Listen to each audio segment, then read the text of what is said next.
Barangkali ada pertanyaan, silakan. Bapak, ini kamu.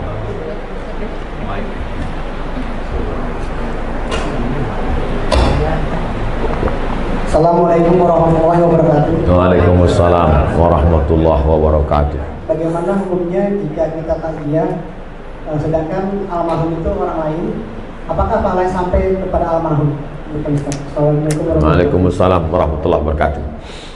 Kata Nabi, kalau kau lewat di makam Baqi di samping Masjid Nabawi, keluar masuk dari pintu Babus Salam, laki-laki, keluarnya tembus itu lurus, nama pintunya Babul Baqi, pemakaman Baqi. Kalau lewat di Baqi, ucapkanlah salam, assalamualaikum ya ala diyar minal mu'minin wa inna insyaallah bikum lahiqun yarhamullahu al-mustaqimin wal mustakhirin nas'alullah lana wa lakumul afiyah. Kalau dibacakan doa itu sampai tak pada orang di Baqi itu? Ada hubungan kita sama orang Baqi itu? Mana ada? Dia Arab, kita Arab cemas. Kita Arab maklum. Itu menunjukkan bahwa doa orang Islam sampai. Maka jangan ragu, tahlil, takziah sampai pada orang mati. Sampai. Tapi ini Pak Ustadz, hadis. Iza matal insan, kalau manusia mati, inqata'a amalnya putus. Kecuali 3. Waladun salihun, ilmun yuntafa'u bih, shadaqatun jariyah. Ini orang tak paham hadis. Abdul Somad kalau mati, amal Abdul Somad ini putus. Bukan amal bapak ibu putus ke saya. Amal bapak ke saya putus apa tidak? Tidak. Kalau putus amal bapak, macam mana ada sholat jenazah? Sholat jenazah itu amal saya apa amal bapak? Amal ibu bapak. Saya udah mati udah. Tapi amal saya dulu ada 3 yang tetap mengalir. Yang pertama, Abdul Somad ceramah-ceramah diamalkan oleh jamaah, mengalir. Yang kedua, rupanya Abdul Somad peletakan batu pertama, mengalir walaupun sebiji batu. Apalagi yang satu sasmen.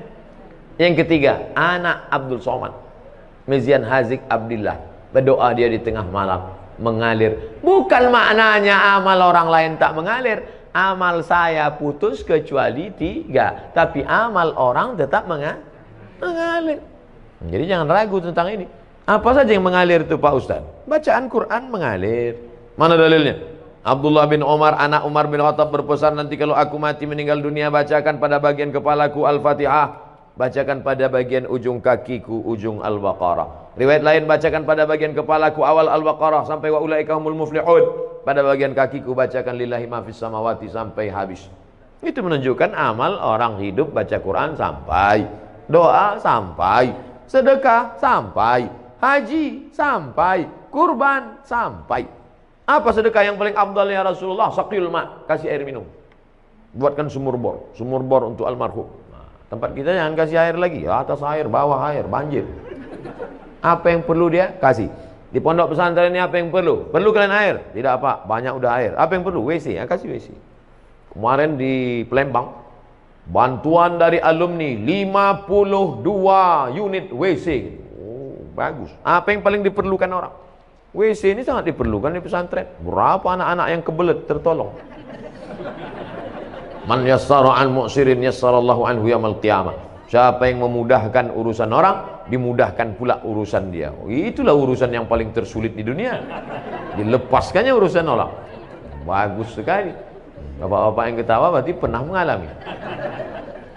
Nah, jadi ceritanya Pak, bacaan Quran sampai, bacaan doa sampai. Jangan takut, jangan khawatir. Walaupun kita tak ada hubungan sama dia, karena berdasarkan hadis Nabi. Adapun hadis yang mengatakan tak sampai adalah, oh, amal yang mati itu yang lain putus-putus. Amal saya putus, tahajud saya putus, witir saya putus, sholat saya putus, tapi amal orang tetap mengalir. Wallahu a'lam bishawab.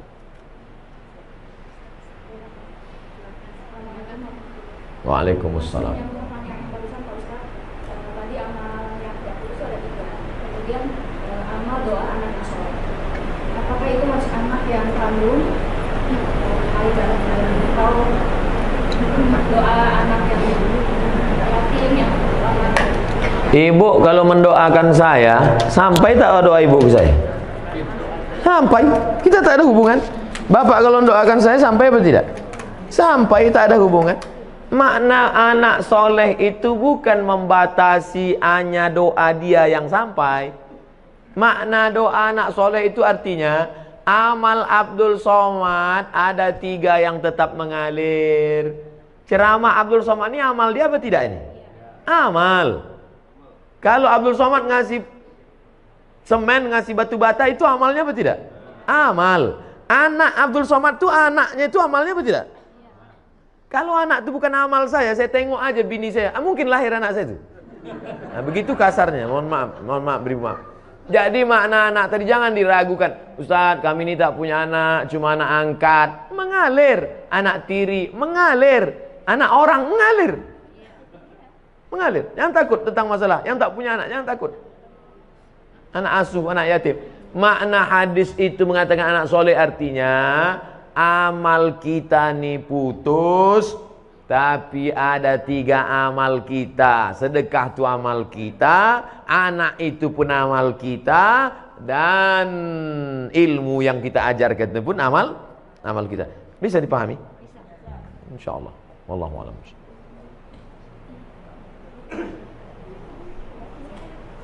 Assalamualaikum warahmatullahi wabarakatuh. Waalaikumsalam. Saya mau menanyakan amalan mana kira-kira yang diterima seorang tua yang punya anak kandung tetapi dia kurang taat beribadahnya, atau dia mengangkat anak bukan anaknya sendiri tetapi anak-anak itu sangat soleh dan sering mendoakan orang tuanya. Jadi amalan mana yang lebih cepat diterima oleh Allah? Itu yang pertama. Dan yang kedua, saya mohon supaya Ustadz dan jamaah yang ada di sini nanti tolong mendoakan untuk kesembuhan ibu saya.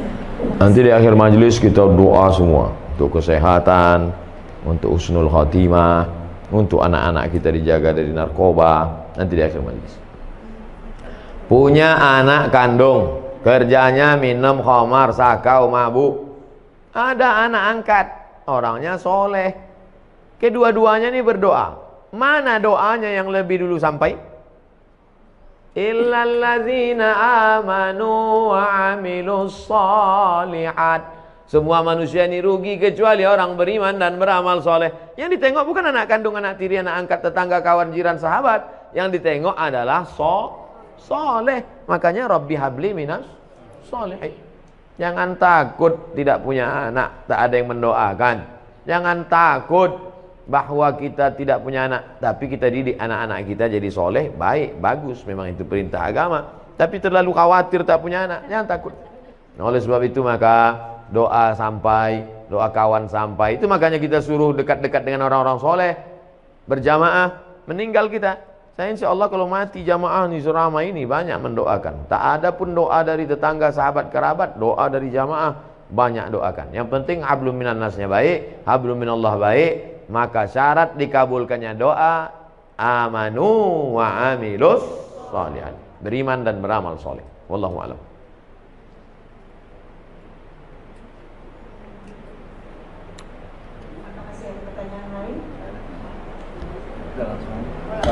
Assalamualaikum Pak Ustaz. Waalaikumsalam. Kalau misalnya kita kan nabung di bank konvensional, itu kan ada bunga, berbunga. Nah bunganya itu kan boleh nggak gitu diamalkan ke mana gitu? Nah, itu hukumnya gimana tuh Pak Ustaz? Juga yang menerimanya bagaimana gitu? Bapak Ibu yang ada tabungan di bank konvensional besok, waalaikumsalam warahmatullahi wabarakatuh. Bapak Ibu yang ada tabungan di bank konvensional, kalau betul Bapak Ibu mendengar pengajian saya ini, besok pagi alihkan ke bank syariah. Siap? Saya ulang sekali lagi. Bapak Ibu yang di bank konvensional, besok pagi alihkan ke bank syariah. Siap? Banyak anda dalam hati. Siap. Saya gaji ditransfer ke BRI Syariah. Walaupun BRI Syariah menolak saya ceramah, tak apa-apa. Tetap di mana saya, tabunglah ke BRI Syariah. Saya di BRI Syariah. Anda tabunglah ke BRI Syariah. Walaupun BRI Syariah menolak saya ceramah. Tak apa-apa. Saya tahu kalian takut ngundang kan? Tak apa-apa. BNI Syariah, Ustaz Somad, kami buatkan Ustadz kartu, menabunglah ke BNI Syariah. Walaupun BNI Syariah tak berani juga ngundang, tak apa-apa. BSM, Bank Syariah Mandiri, kasih saya kartu, pakai kartu. Datang dia ke kampus tempat saya, nih kami buatkan Ustadz kartu Bank Syariah Mandiri. 3, BRI Syariah, Bank Syariah Mandiri, BNI Syariah. Bang Muamalat belum datang lagi. Alihkan ke Bank Syariah, karena kalau bukan kita yang menghidupkan perekonomian syariah ini siapa lagi? Di Malaysia saya diundang ke Bank Rakyat. Saya tengok Bank Rakyat, wah, ini konvensional ini. Sampai hati orang ini ngundang saya, neraka jahanam ini. Pas sampai di situ, belum saya tanya, direkturnya udah ngomong, Ustadz Somad, ini bank konvensional katanya. Dalam hati saya, hancur dunia persilatan. Tapi sudah berubah jadi Islamic Bank. 5.000 pegawainya. Berubah dari konvensional, berhasil 100% murni jadi Islamic Bank, bank syariah. Pergi ke Kuala Lumpur, hebat.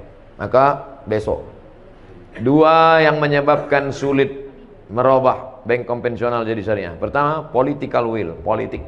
Yang kedua, iklan ke masyarakat kurang. Saya di mana-mana terus saya sampaikan. Oke.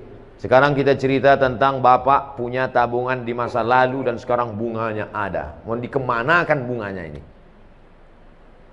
Bolehkah bunga yang punya Bapak 100 juta ini, kita taruhlah 100 juta ini sekarang ada bunganya, bukan tabungannya, bunganya. Kemana bunga ini?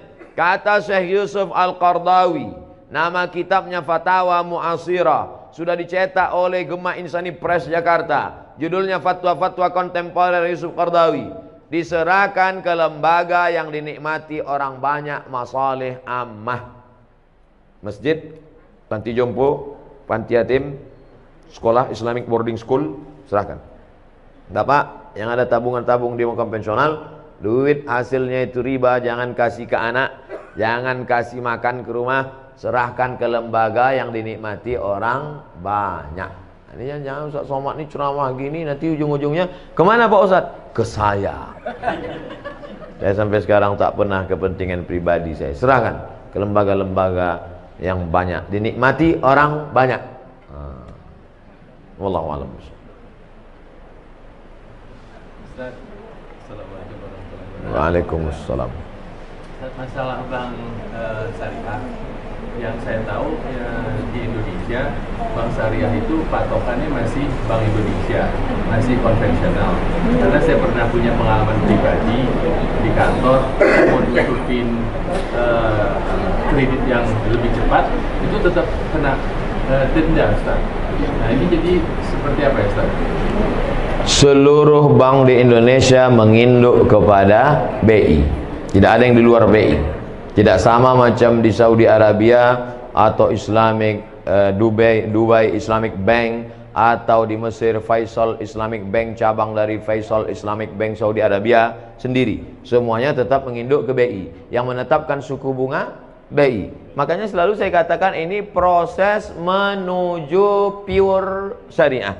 Dan siapa yang menolong menuju prosesnya ini? Kita. Sekarang pertumbuhan Islamic Bank, bank syariah di Indonesia baru 7%.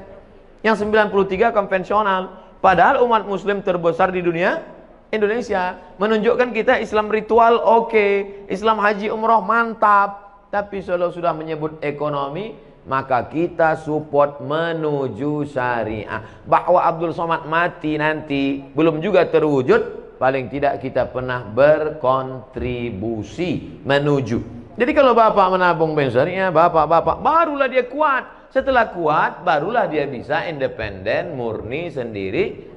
Makanya pemerintah mengeluarkan aturan, bank konvensional boleh membuka divisi syariah selama 16 tahun. Setelah 16 tahun kalau dia berhasil, maka dia berdiri sendiri, nanti akan memecah diri, memisahkan diri dia berdiri sendiri.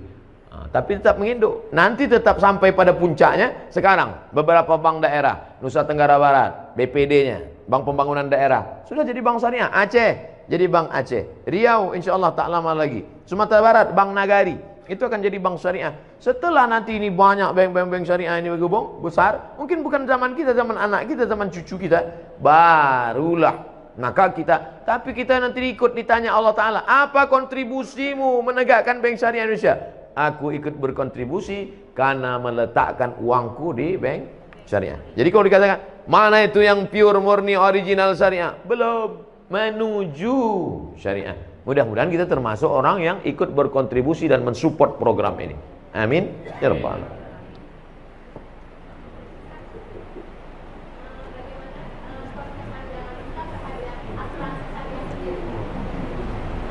Hukum asuransi ada dua. Yang pertama mengatakan asuransi itu haram. Kenapa asuransi itu haram? Karena di dalamnya ada gharar, gambling, judi. 10 juta, 10 juta, 10 juta, 10 juta, 10 juta, 10 juta. Batuk, dapat 100. Tak pernah, flu pun tak pernah.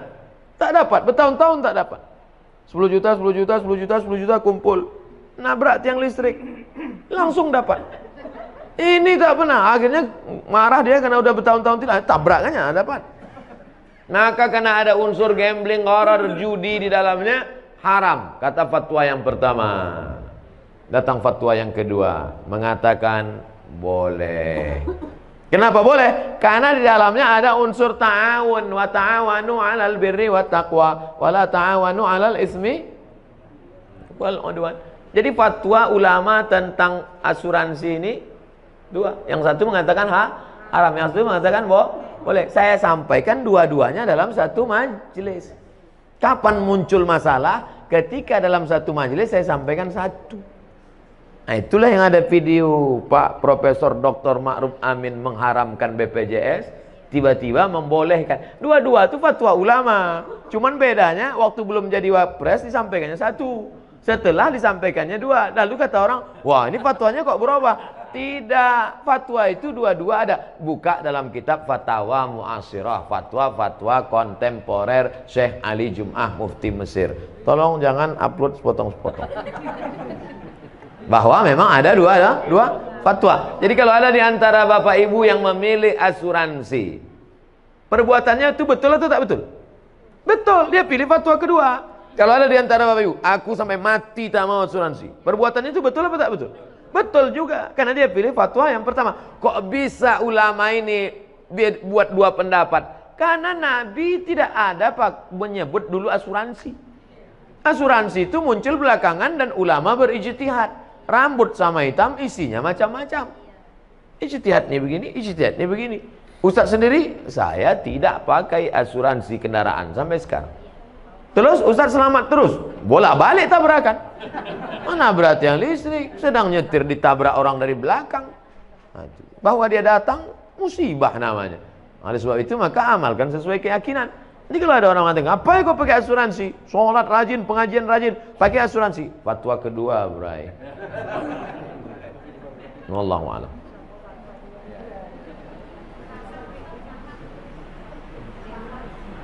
Ya Bu. Sampai sekarang tidak ada keluar dari Majelis Ulama Indonesia yang mengatakan bahwa materi benda yang disuntikkan itu halal. Tak ada. Ini kan ada fatwa halal. Ada tak halalnya nih? Oke, oke, halal. Halal. Halal ini isinya halal.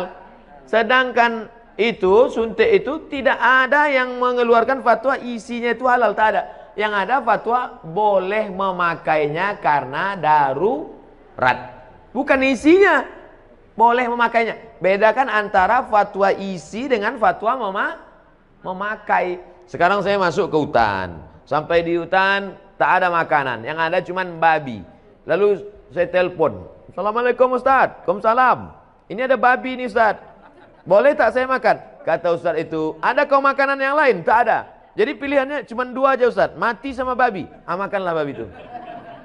Apakah babi itu halal? Tidak.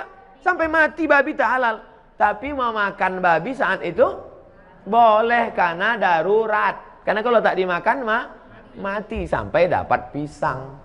Kalau udah dapat pisangnya kau makan babi lagi. Assalamualaikum Ustaz. Enak rupanya babi ini Ustaz. Jangan. Dari cerita ilustrasi tadi, paham Bapak Ibu kan? Nah, itu enaknya kita ceramah sama orang cerdas nih. Fatwa tentang materinya halal itu tak ada, tapi memakainya karena nanti akan ada penyakit ini, akan ada ini, akan timbul ini, akan ini datang ini, akan mati, akan cacat. Maka kata ulama, daripada nanti anakmu sakit, aku pakai aja lah tak apa-apa. Sementara nanti dapat mungkin akan maju teknologi ini, nanti ada umat Islam yang bisa membuat materi yang halal. Jelas? Wallahu a'lam.